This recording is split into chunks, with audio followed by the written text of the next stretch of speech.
The Envision Center is located in the basement tunnel between Stewart Center and the Purdue Memorial Union. These images from the Envision Center's website show the center's various forms and technology.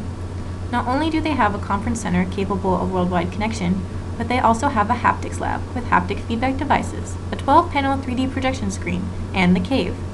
The cave is the one piece of technology that the Envision Center is most known for. It completely immerses the user in a 3D virtual environment.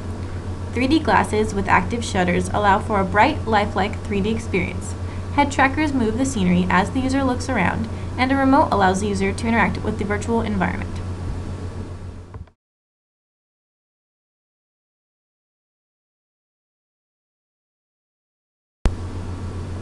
With all these amazing features and the amazing possibilities they create, the Envision Center's visualizations and virtual environments should be more well known by the everyday student.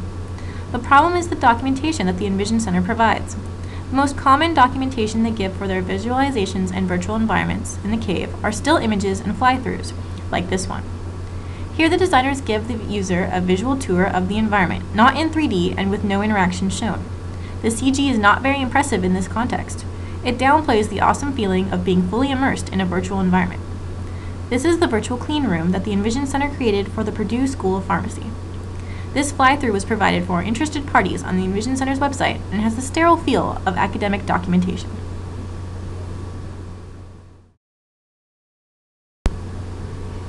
A documentary team shot video of Purdue Pharmacy students using the virtual clean room, fully outfitted with the help of an instructor. This video communicates some of the wonder that users feel when using the cave. Here the viewer can see the environment move as the student looks around. They can see how natural navigation feels and how completely immersed the student is. It's easier for a viewer to imagine themselves using the technology and to want to use the technology. It's reminiscent of such future technologies as the holodeck on the Star Trek Next Generation series. These images and connections are what builds interest in this technology.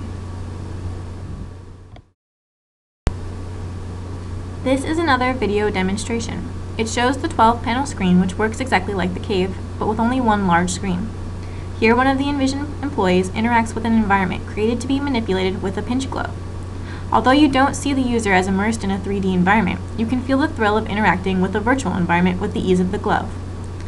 A fly-through of the environment would only show the environment and perhaps the movement of the interactive objects.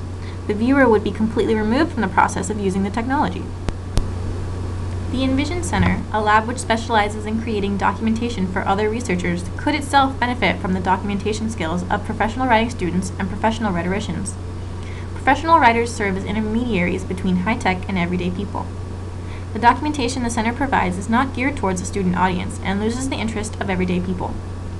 With the help of professional writers, the center could have a much larger presence in the minds of students and faculty.